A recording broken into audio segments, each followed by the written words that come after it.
Habeas corpus կամ habeas corpus սա իրավաբանական ամենակարևոր սկզբունքներից մեկն է, որը իր լրիվ ֆորմի մեջ նշանակում է, որ ձերբակալվածին պետք է բերես դատավորի առաջ, որպեսզի նա քննի այդ ձերբակալության օրինական լինելը եւ ամենակարևորը, որ համոզվի, որ դա ճիշտ մարդն է, այն մարդն է, որը նշված է ձերբակալության հրամանի մեջ եւ նա հասկանում է, թե ինչի մեջ է մեղադրվում։ Սա շատ հին սկզբունք է օրենքի մեջ, դեռևս մագնակարտայից է գալիս 1215 թվականին այս ձևը, ինչպես ես արդեն ասեցի, 1460-ականներից արդեն գրված գործածվող օրենք էր սա, Անգլիայի մասն ենք խոսում, մագնակարտայի դեպքում դա ուրեմն անգլիական բարոնները ստիպեցին թագավոր Ջան անունով թագավորին իրենց, որպեսզի նա ընդունի իրենց իրավունքները, մի շարք իրավունքներ, որոնցից մեկը սա էր, որ կամայական ձերբակալություններ պետք է չլինեն առանց դատական ուրեմն թույլտվության եւ քննության, այսպես ասենք, հա, որպեսզի ինչ որ իշխան, ինչ որ թակավոր ոչ որը մեկին հանգարց չբռնի, գցի զնդանը, ինչպես շատ շատ լինում էր եւ ուսուցում մոռանա նրա մասին կամ մեր ժամանակների համար եթե դա թարգմանենք չստացվի, որ ինչպես ասենք սովետական միությունում Ստալինի ժամանակ եւ հետո էլ ինչու՞ չէ, մարդուն կարող է բռնեին եւ այսպես կոչված նախնական քննությունը տևեր տարիներ առանց դատարանի առաջ երբեք հայտնվելու։ Իրեն կարող է տանջեին, իրենից կարող է ուրեմն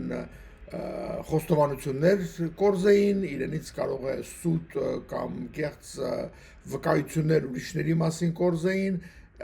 իրեն էլ կարող է նույնիսկ գնդակահարեին, սպանեին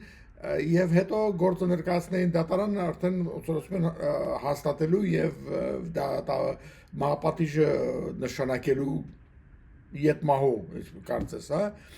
այսպիսի բաներից խուսափելու համար էր սա։ Նույնիսկ եթե չմոռանաք, որ նույնիսկ մարդկանց կարող է դնեին հոգեբուժարան, հա, գժանոց պարզ ասած, դեղերով բուժեին շատ վատ, մարդու ոչնչացնելու ձև էր սա։ Ամերիկայում նույնիսկ ինքը հոգեբուժարան ընկած մարդը կարող է դատարան դիմի, ել չեմ ասում իրեն ազգականները եւ իրեն շահերը ներկայացնող որևէ բան, մարմին մանց, որ իրեն այս օրենքի համաձայն habeas corpus writ հրաման լինի, writ հրաման է նշանակում WRIT, հին անգլերենով բերվի դատարան, որ դատավորը ստուգի, թե արդյոք իր կամքի դեմ որևէ կառավարական լինի դա տեղական, նահանգային կամ ֆեդերալ լեվելի, այս մարդուն իր կամքի դուրս իրեն պահում են, փաստորեն բռնի ուժով, ինչ որ հիվանդանոցում։ Դրա համար այդքան անտուն մարդկանց մեջ հոգեկան հիվանդներ կարող է լինեն եւ հաճախ լինում են։ Բայց չես կարող մարդուն բանտարկել պարզապես, որովհետեւ ինքը քո սկզբունքներով չի տեսնում աշխարհը, հա, այսպես ասենք, հոգեկան հիվանդ է եւ այլն։ Մի խոսքով այս սկզբունքը շատ կարևոր սկզբունք է, հիմա կասեմ Ամերիկայում սա ինչպես է գործածվել, ուրեմն Անգլիայից դա բարոնների իրենց իրավունքները հաստատելուց հետո անցավ իհարկե պարզ մարդկանց է բնականաբար, հետո եկավ Ամերիկա եւ դարձավ ամերիկյան սահմանադրության առաջին հոդվածի մաս եւ երկու դեպք կա, որ կարելի է թույլ է տալիս այս օրենքը կանխակայել։ Ուրեմն մեկը դա ներխուժման, եթե երկիրը ներխուժվել է օտար ինչ-որ պետական ուժերի կողմից, պետության կողմից կամ եթե մեծ ապստամբության մասին ենք խոսում։ Փոքր բաների մասին չի խոսքը գնում։ Երկուսն էլ եղել է պատմության մեջ, ուրեմն մեկը դա պրեզիդենտ Լինքոլնը, Աբրահամ Լինքոլնը ուրեմն այս դեպքը գործածեց, երբ որ քաղաքացիական պատերազմի ժամանակ հարավ, այսինքն ապստամբ կողմը, որը ուզում էր անջատվել Միացյալ Նահանգներից, համարյա գրավել էր Վաշինգտոն քաղաքը, Մերիլենդ նահանգը, ասենք, թե որտեղ Վաշինգտոնը Մերիլենդ նահանգից նվիրված, հա, donated, հողի վրա է գտնվում։ Նույնիսկ Վիրջինիա նահանգը մի քիչ հող էր տվել, հետո այդ ապստամբության ժամանակ այդ վերցրեց, էլ չի տվել, էլ չի տալիս։ Ուրեմն եւ վաղ կար, որ եթե Մերիլանդը գրավեն հարավի ուրեմն ապստամբ զորքերը, Վաշինգտոնն էլ հետ է ներգնալու, ամբողջ կառավարությունը գերի ընկնելու եւ պատերազմը շատ վատ հետևանքներով կարող վերջանալ ընդհանրապես Միացյալ Նահանգների համար։ Ուրեմն Լինքոլնը օրենքը կանխակայեց, որպեսզի այդ հարավի 5-րդ շրջանը, որ շատ մեծ թվով իրենց հավակնորդներ ունեին, հա եւ Վաշինգտոնում եւ Մերիլանդում, իրենք չկարողանան ուրեմն հեղաշրջումով վերցնեն Մերիլանդը իօգուտ հարավի։ Երկրորդ դեպքը դա երկրորդ համաշխարհային պատերազմի սկզբում, երբ որ Ճապոնիան ռմբակոծեց ուրեմն ամերիկյան խաղաղօվկիանոսյան նավատորմի բազան Հավայի նավահանգում Pearl Harbor կոչված ծովացոցը, որտեղ գտնվում էր նավերը, ժամանակ վաղ կար, որ այդ ռմբակոծումից հետո նավատորմը համարյա ոչնչացրեցին, ոչ թե համարյա, բացի ավիակիրներից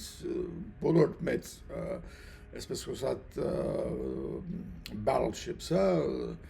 մեծ ուրեմն Լինկոլնները, լավերը խփեցին, բայց եւ վաղ կար, որ դրանից հետո լինելու է ծովային դեսանտ։ Իսկ Հավայում շատ մեծ ճապոնական համայնք կար, եւ հիմա էլ կա իհարկե,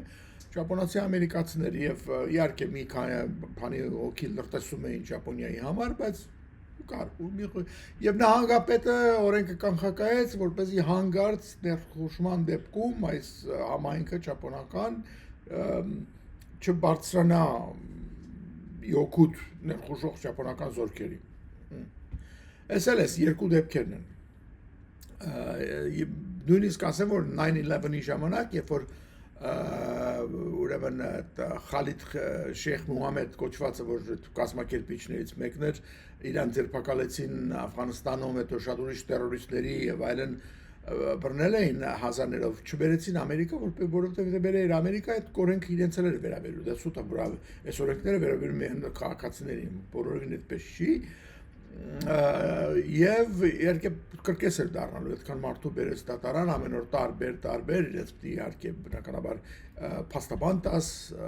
չես կարող հարցաքննել, իրենցից ոչ մի information չէ։ Խոսքով Բուշ էր ժամանակ պրեզիդենտը, դրանց բոլորին տրեց Գուանտանամո Բեյի Կուբայի իր այդ ամերիկյան ռազմաբազային պահեցին տարիներով, հիմա մի քանի հոգի է մնացել, մի քանի հազարից ասենք թե, կամաց արձակեցին իրանցից, երբ որ արդեն բան չկար, կարիք չկար, բայց Ամերիկա չբերեց, որպեսզի օրենքը չխախտի։ Եթե չես կարող օրենքով գործը տանել, ուրեմն մի արա, ոնց որ ասում են, մի բեր։ Հիմա այս բոլորին չեմ պատմում։ Բացի այն, որ իհարկե լավ կլինի իմանալ, հա, բայց Տրամպի աշխատակազմի ղեկավարի տեղակալը, այսինքն Deputy Chief of Staff, Woman Stephen Miller անունով մեկը, որը փոքր հասակում ընտանիքով գաղթել է սովետական միությունից, ուրեմն Ամերիկա, Լոս Անջելես, ինքը դարձել է ուրեմն Ապոլոնի գաղթականության դեմ պայքարի գլխավոր ոչ թե միայն ջատագովը, նաև ինքը այդ պարտականությունը ունի, ինքն էր միշտ դրա դեմ խոսում եւ հիմա որպես պրեզիդենտի ներկայացուցիչ ինքն է հետևում, որ այսպես ասած ուժային, հա, միգրացիոն բոլոր ծառայություններով ամեն ինչով բոլորը անում են խստորեն պահում են այդ իրենց քաղաքականությունը, կատարում են ինչ-որ պետք է, որպեսզի չկան կարելի շատ մարդ երկրից վտարեն եւ այլն։ So ինքը ասում են այս գործի մեծն է, իդեպ անգլերենով իրեն ասում են the immigration czar, հա։ Չնայած մի հատ ուրիշ կա, Tom Homan կա, որ նախկին IC ուրեմն դիրեկտոր է եղել հիմա, բայց իրականության մեջ նա ավելի կոնկրետ տեխնիկական հարցերով է զբաղվում, իսկ սա ընդհանուր քաղաքականության պատասխանատու։ Համենայն դեպս սա ինչ է արդեն մի իմիգրանտները հատկապես ապօրինի իմիգրանտները մի շատ մեծ իրավունքներ չունեին, բայց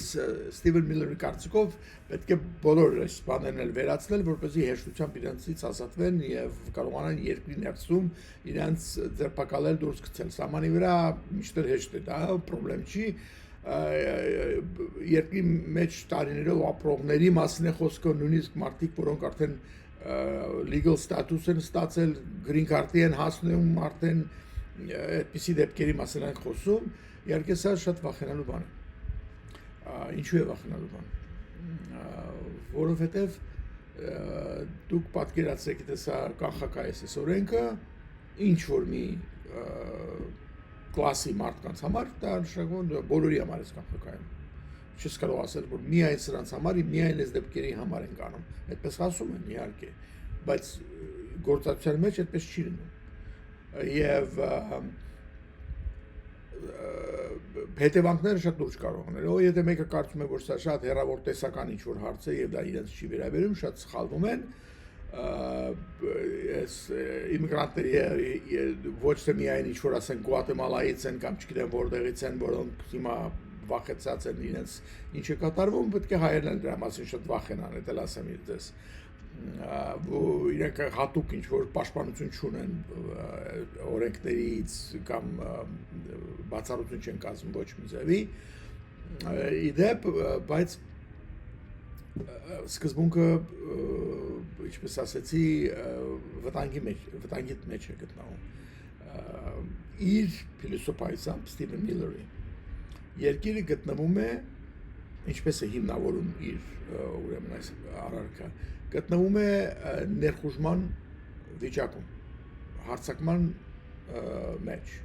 այսինքն այս բոլոր իմիգրանտները ապօրինի բոլոր երկրներից, ոչ թե ինչ-որ մի երկրի զինվորական ուժերի մասն է խոսում, այս իմիգրանտները, դրանցից շատերը նաև քրեական անցյալ ունեն կամ հոգեբանական խնդիրներ ունեն, սրանք ապօրինի ձևով ներխուժում են Ամերիկա, արդեն տարիներ, տասնամյակներ շարունակ, եւ սա հիմք է հանդիսանում ուրեմն սահմանադրական այս ուրեմն բացառություն չի, այլ այս դեպքի համար, որի հիման վրա կարելի է այս օրենքը կանխակայել։ Սա է իր մտածողությունը, այսինքն ինչպես ինքը ասեց ինտերվյուի ժամանակ մի շաբաթ առաջ, որ այո, մենք հիմա իրավաբանների հետ նստած քննարկում ենք, թե ինչպես կարող ենք սա այնպես ձևակերպել, որ Գերագույն դատարանով անցնի, եթե գործը հասնի դրան, այսինքն իրենք հասկանում են, որ սա հեշտ գործ չի լինելու, բայց այս տարիներից Թրամփի ժամանակ շատ բաներ են այսպես, որ առաջ երազել չէին կարող որևէ մեկը տեղ, որ կարող է այդպես բան լիներ, կոնգրեսը երբեք թույլ չէր տա, բայց հիմա ինքը հասկանում է, որ քանի դեռ ունի մոտ մի տարի ու մի քիչ նախքան midterm ընտրությունները, որի ընթացքում ինքը կարող է կորցնի կոնգրեսում իր մեծամասնությունը, հանրապետական կուսակցության մեծամասնությունը, եւ կսկսվեն նորից impeachment-ի եւ այլ ուրիշ ուրեմն քննություններ կոնգրեսում, հա, ինքը պետք է արագ ինչ ասես, ոնց ասում են, մտցնի կատարի այս կարճ պատուհանը ժամանակի, որ ինքը ունի։ Եվ հիմա դրանցից մեկը սա է, այս օրենքի դեմ այսպես ասած շատ կոպիտ հարձակումի մասին ենք խոսում։ Տեսնենք ուր կհասնի, չեմ կարծում, որ սա այսպես հիմա դառնա սովետական միություն, 80-ականների վերջիններ աշխատում էի, ուրեմն մի հատ բեմադրություն տեսա, հեռուստատեսային, որտեղ ցույց էին տալիս այդ տրոյկաները, դատական, հա, այսպես ասած, NKVD-ն, այդ KGB-ի նախկին անուններ, ցուցակներով մարդկանց,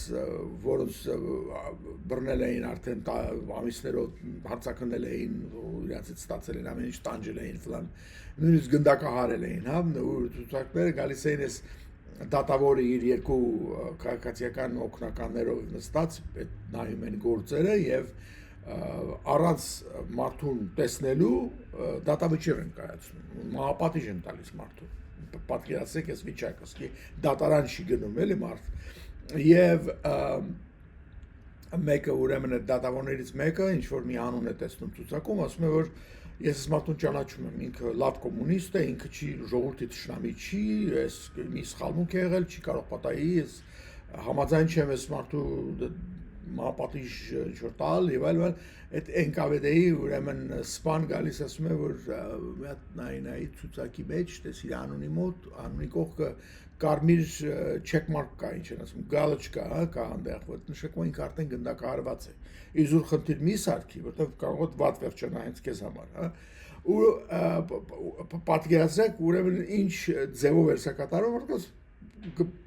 ասենք KGB-ի NKVD-ի պատվալներում գնդակահարում էին կամ անտառներում գնդակահարում են, հետո գործերը տանում են այսպես արագ-արագ վավերացնում են, կարծես թե իրենց արդեն դատավճիռը։ Այսպիսի բաներից խուսափելու համար է այս օրենքը, այս դրա մեջ ասում